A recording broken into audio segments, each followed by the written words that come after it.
дело открыто.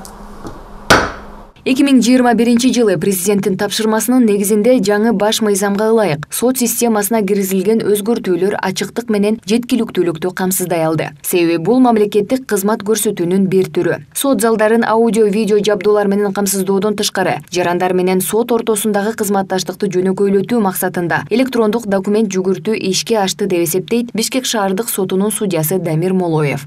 Согласно международным стандартам ведется. Эл аралык стандартка ылайык сот тармагын санариптештирүүдө Кыргызстанда кыска убакыттын аралыгында бир топ алгылыктуу иштер аткарылды. Бул өзгөчө сот системасындагы каражаттарды үнөмдөө менен катар рационалдуу пайдалануу үчүн бир топ кагаздар, документтер электрондоштурулду. Бул багытта 2019-2022 жылдарга карата максаттуу долбоорлор кабыл алынган. Анын алкагында толук болбосо дагы бир топ иш жүзөгө ашырылды.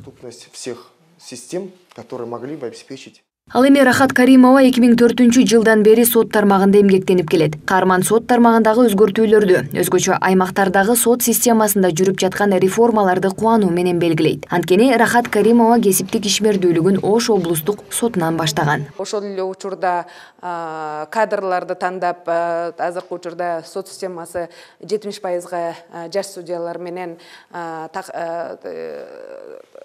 жаш судьялар менен толукталган.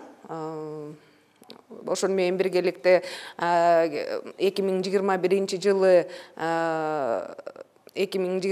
жылы кабыл алынган 5 конституциялык мыйзам жана бир мыйзам ошол соттордун көз карандысыздыгын жогорулатуу максатында кабыл алынган мыйзамдар болду. Сот тутумунун өкүлдөрү мыйзамды туу тутуп, таза жана акыйкат иштөөсү керек. Анткени соттун калыстыгына, иш билгилигине, адилеттүүлүгүнө көлөкө түшүрө турган аракеттер мамлекеттин беделине шек келтирери анык. Мындан улам президент Садыр Жапаров сот тутумундагы жакшы эмес кырдаалды жөнгө салуу, алар менен байланышкан терс көрүнүштөрдү жоюу милдетин мойнуна алгандыгын айткан. Анткени өлкөнүн өнүгүүсү, экономикалык өсүш жана социалдык абалды оңдоо дагы сот тутумунун акыйкаттуулугунан көз каранды. Андан тышкары мамлекет башы укук коргоо органдарынын кызматкерлеринин, адвокаттарынын жана судьялардын кесиптик компетенттүүлүгүнүн деңгээли коом тарабынан сынга алынып жаткандыгына токтолгон.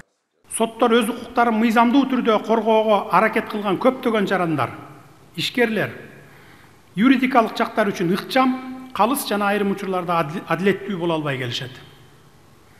Натыйжада жарандардын, ишкердик субъекттердин укуктары жана мыйзамдуу кызыкчылыктары бузулууда, инвестициялык климат начарлоодо, жалпы мамлекеттик бийликтин авторитетине шек келүүдө. Ошентип, мамлекеттин укук коргоо жана сот ишинин көйгөйлөрү бир гана укуктук эмес, ошондой эле саясий мүнөзгө да ээ болуп калууда. Ал эми эксперттер бул тармактагы реформага президент өзү киришпегенде жыйынтык дагы кечиңдейт эле дешет. Алар соттук реформа 2012 жылдан бери айтылып келгени менен иш жүзүндө акыркы 1 жылда гана ишке аша баштагандыгын белгилешет. Саясаттануучу Денис Бердаков соттордун ротациясын ишке ашыруу менен аталган реформаны алдыда дагы да алдыга жылдырууга мүмкүн экендигин айтат.